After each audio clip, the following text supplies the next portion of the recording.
Olha essa história, meus amigos. Segundo informações, é a terceira vez que esse cidadão é denunciado e parece que as outras vezes a própria esposa pagou a fiança e retirou ele de lá porque as acusações não eram verdadeiras. Só que agora aconteceu outro caso. E o incrível é que sempre é inocente. Dá uma olhada.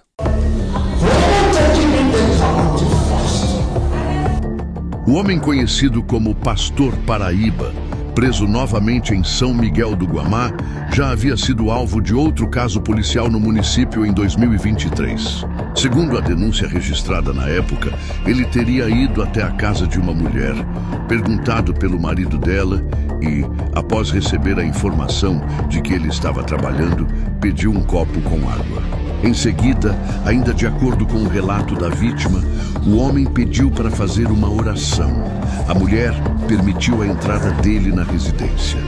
Durante esse momento, a vítima denunciou à polícia ter sido surpreendida por uma atitude abusiva, o que levou ao registro do caso por importunação sexual. Após a denúncia, o suspeito foi localizado e encaminhado para a delegacia.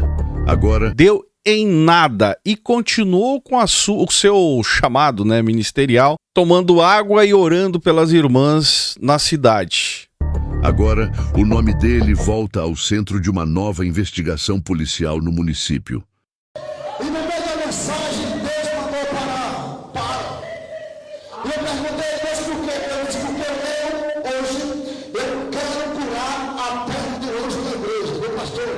Pois bem, tem uma frase que os evangélicos gostam muito de usar, dentro do contexto, que é o não toque no ungido. O homem é ungido, o homem é escolhido por Deus. E essa frase virou uma espécie de escudo para camuflar pessoas com índoles duvidosa dentro do contexto evangélico. E muitas vezes defendida por fiéis que prestigia o trabalho do cara. Ou seja, ele atende bem uma pessoa, desempenha o papel pastoral bem em alguns casos, e outros casos ele coloca quem ele realmente está sendo por dentro.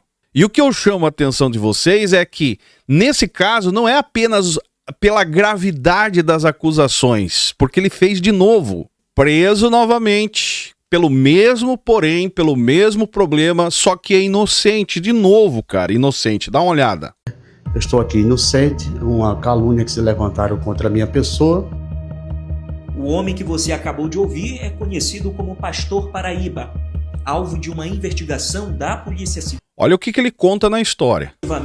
Após uma denúncia de importunação sexual envolvendo uma menor de idade, ele nega as acusações. Em meio à repercussão do caso, a nossa equipe conversou com exclusividade com o investigado, que decidiu contar sua versão sobre essa história.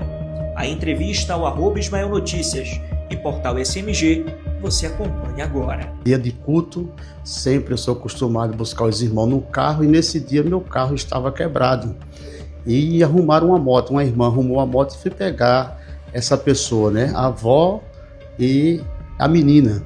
E a moto derrapou, Ismael. A moto derrapou quando a moto... Cara, o cara trouxe 2 passageiros numa moto. Isso pode? Lá pro norte, segundo as informações e o que a gente vê nas redes sociais, é normal andar em 3, 4 em cima de uma moto. Só aí já começa o erro, Derrapou, quando a moto derrapou, eu fiz a minha versão. Eu disse, só segura pra não cair.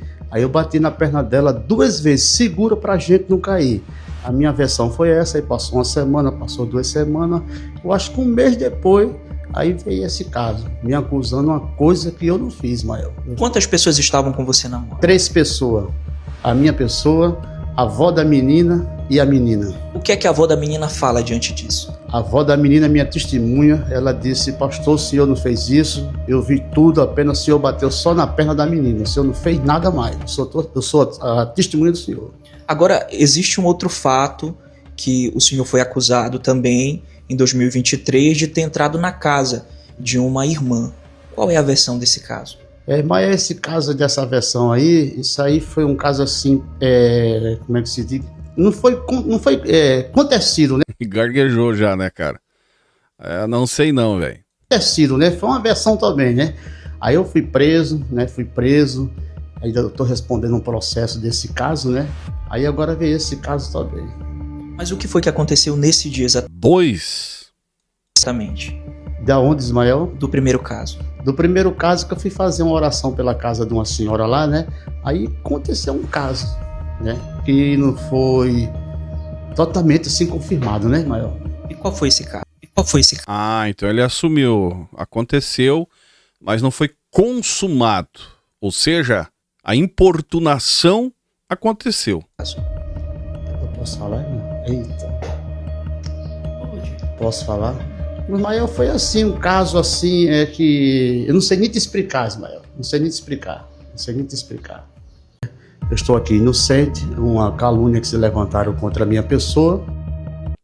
É sempre calúnia, né, cara? Sempre é calúnia. Estão caluniando o homem de Deus, estão caluniando o pastor. Ele só quer evangelizar, ele só quer orar. Espera o marido sair para trabalhar e aí resolve fazer as visitas pastorais exatamente em horário em que o marido não estava em casa ou não está em casa. No caso, né, a qual ele está sendo acusado, não estava em casa. E aí pede um copo d'água, posso orar pela irmã. E aí começa, meus amigos, pelo amor de Deus, cara. Cadê os pastores sérios? Pastores que saem fazer visita pastoral com a esposa, com testemunha. Esse negócio de pastor sair visitar sozinho, se você é membro fiel de alguma igreja e o pastor bater na porta da sua casa sozinho, chama a polícia e pede proteção na hora, meu amigo. Ou não abra a porta, minha amiga.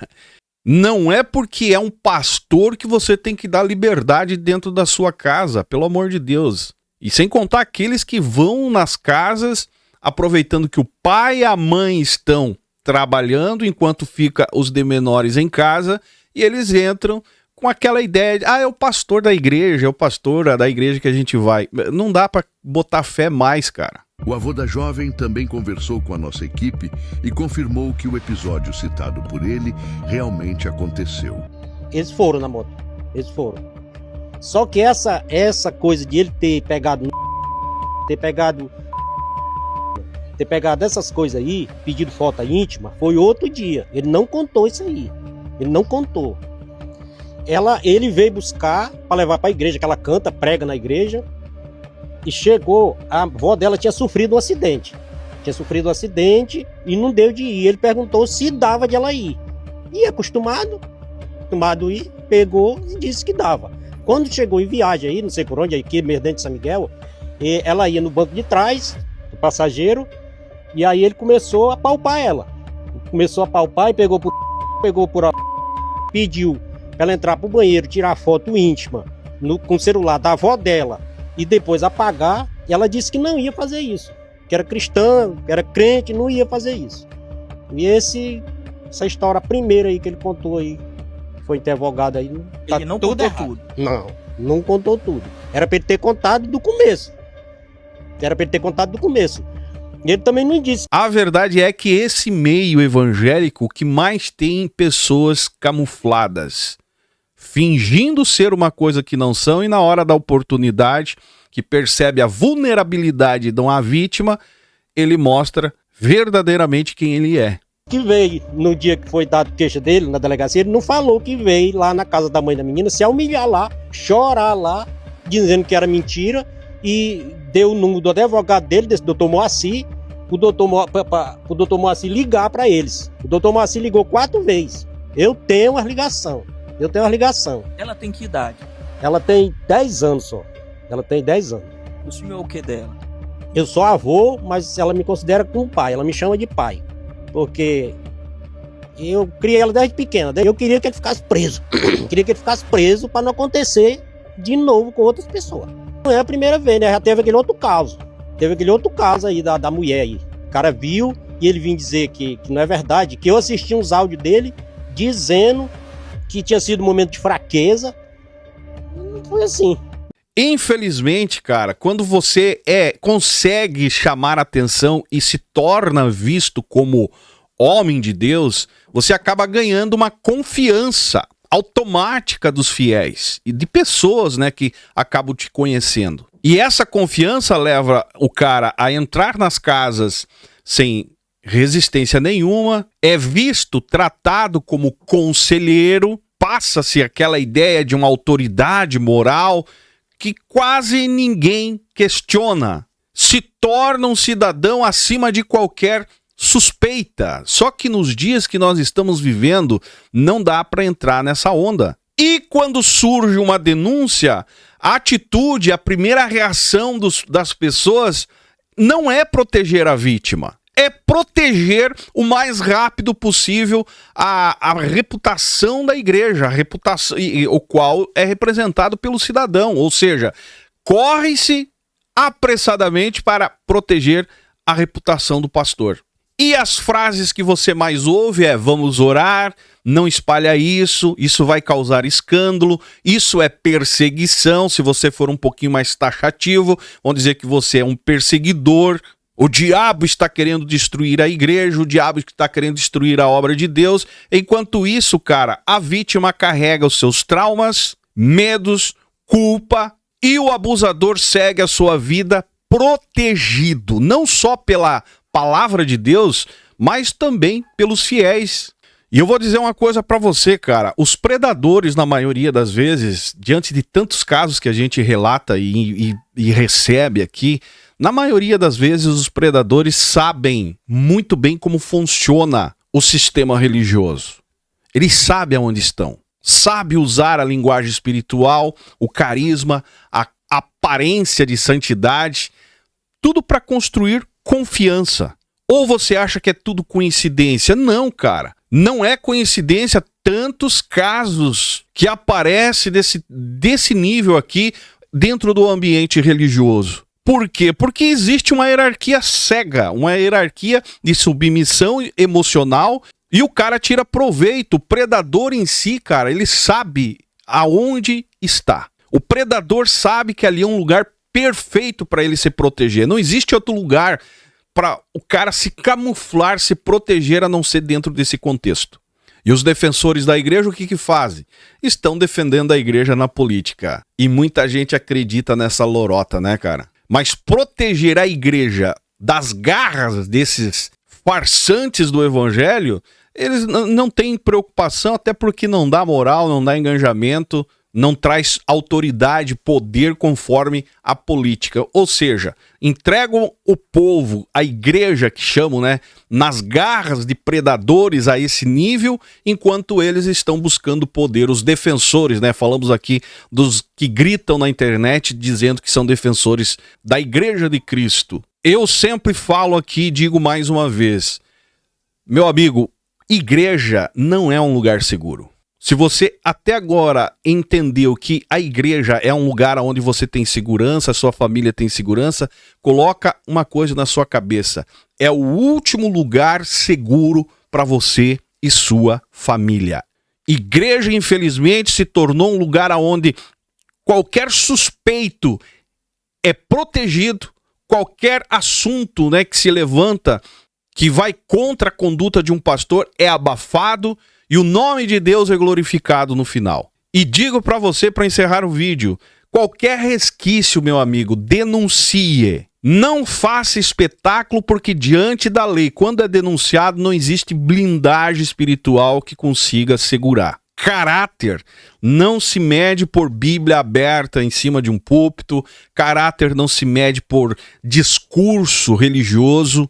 Caráter não se mede emocionando o povo com o microfone na mão. Caráter é o contrário, cara. É aquilo que a pessoa é longe dos holofotes, longe de um microfone, longe da imunidade eclesiástica. E se você está dentro de um contexto religioso, de uma igreja, né, um templo, uma instituição que protege mais a imagem do líder religioso do que a segurança dos fiéis, de quem frequenta o local, isso já deixou de ser igreja faz muito tempo.